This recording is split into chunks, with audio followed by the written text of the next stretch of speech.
বিদ্যালয়ে প্রবেশ করে একটা মধ্যবিত্ত এবং নিম্ন মধ্যবিত্ত পরিবার থেকে যখন সে উঠে আসে, তার বাবা মা তার খরচ সেভাবে চালাতে পারে না।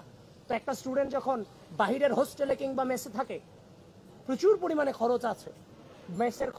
মেসের খরচ, খাবারের খরচ, অন্যান্য আনুষঙ্গিক খরচ মিলিয়ে তার জন্য সে একাধারে দেখবেন, আমি অনেক স্টুডেন্টকে আমি চিনি একসাথে 5টা 4টা টিউশনি করে বেড়ায়, সারাদিন সে শুধু টিউশনি করে বেড়ায় শুধু বেঁচে থাকার জন্য। তাহলে একটা স্টুডেন্ট যখন ঢাকা বিশ্ববিদ্যালয়ে ভর্তি হওয়ার পরে 4 থেকে 5টা টিউশনি যখন ফার্স্ট ইয়ারে টানা করে বেড়ায়, তাহলে সে কখন প্রপারলি তার ডিপার্টমেন্টে সময় দিবে? কখন সে তার ডিপার্টমেন্টের রেজাল্ট ঠিক রাখবে? একটা স্টুডেন্টের রেজাল্ট যখন 3.5 এর নিচে চলে আসে, অটোমেটিক্যালি ভালো ভালো কোম্পানিগুলোতে অ্যাপ্লিকেশন করাটাই তার পক্ষে আর কখনো সম্ভব হয়ে ওঠে না।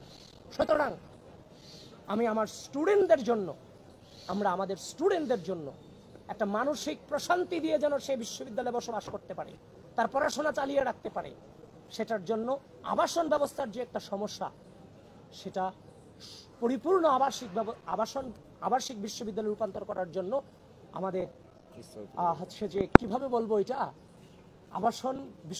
পরিপূর্ণ আবাসিক বিশ্ববিদ্যালয়ে রূপান্তর করার জন্য সবচাইতে বেশি প্রচেষ্টা থাকবে এবং ফোকাস থাকবে আমাদের ওই দিকটাতে। দেখেন, এই বিশ্ববিদ্যালয়ে কিন্তু আমি চিরকালের জন্য বসবাস করতে আসি নাই, চিরকালের জন্য কিন্তু বসবাস করতে আসিনি। আমি এখানে আসছি, একটা টেবিল দরকার, আমার একটা মাথার উপরে ছাউনি দরকার, যেখানে বসে আমি পড়াশোনাটা কমপ্লিট করে রেজাল্টটা নিয়ে বেরোয় আমি গিয়ে বাংলাদেশকে লিড করতে পারি। ব্যাপারটা তো তাই। আমাকে কেন বিল্ডিং দিতে হবে? আমার যদি সামর্থ্য না থাকে, আমি টিনের চাল দিয়ে আমার স্টুডেন্টের জন্য আমি পড়ার ব্যবস্থা করব নিরাপত্তার মধ্য দিয়ে। আমার বিল্ডিং করার জন্য আমার একটা স্টুডেন্ট বাহিরে থাকবে, সে প্রেসারে থাকবে, সেই ধারণা থেকে অবশ্যই বেরিয়ে আসতে হবে এবং সেটা বেরিয়ে আসবো ইনশাআল্লাহ। সুতরাং আজকে আমাদের এ পর্যন্তই থাকবে। যখন আমাদের পরিপূর্ণ ইস্তেহার আসবে, সেই ইস্তেহারে আমাদের পরিপূর্ণ চিন্তার প্রতিফলন আপনারা দেখতে পারবেন এবং শিক্ষার্থীদের যে চাহিদা, সেটার পরিপূর্ণ প্রতিফলন আপনারা দেখতে পারবেন। আজকে এ পর্যন্তই থাকবে।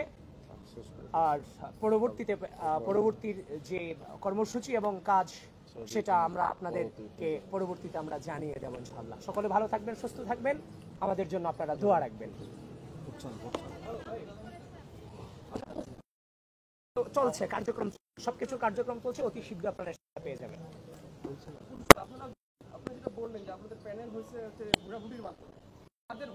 এটা ছাত্রদল, আমাদের যে সংগঠন বাংলাদেশ জাতীয়তাবাদ ছাত্রদল, সেন্ট্রাল নেতৃবৃন্দ এবং বিশ্ববিদ্যালয় নেতৃবৃন্দ, সুপার নেতৃবৃন্দ এবং হল প্যানেল গুলো স্বাভাবিক হয়েছে। হল প্যানেল গুলো শুধুমাত্র ডাকসু প্যানেল নয়। সুপার নেতৃবৃন্দ কি বলছে?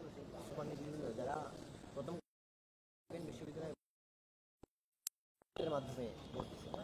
এবং আরেকটা জিনিস আমি আপনাদেরকে বলে যাই, আমি যে বলেছি ইনক্লুসিভ করার জন্য নারীদেরকে নিয়ে আসা, নারীদেরকে প্রাধান্য দেওয়া, নারীদেরকে কিন্তু কোটার ভিত্তিতে প্রাধান্য দেওয়া হয় নাই।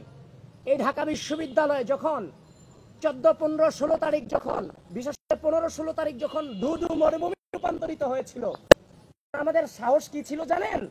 রোকেয়া হল, সুফিয়া কামাল হল এবং ফজিলাত মুজিব হল, কুয়েত হল, মেয়েদের হলগুলো থেকে সেদিন রাতে কিন্তু লাও শহীদের রক্তে কেনা দেশ টাকারও বাপেন না, আমার ভাইয়ের রক্ত বৃথা যেতে দেব না, মুক্তির মন্দির সোপানো তলে কত প্রাণ হলো বলিদান, সে রাতে আমাদের বোনদের এই গান, এই যে স্লোগান, এগুলো ছিল আমাদের একমাত্র সাহস এবং সম্বল।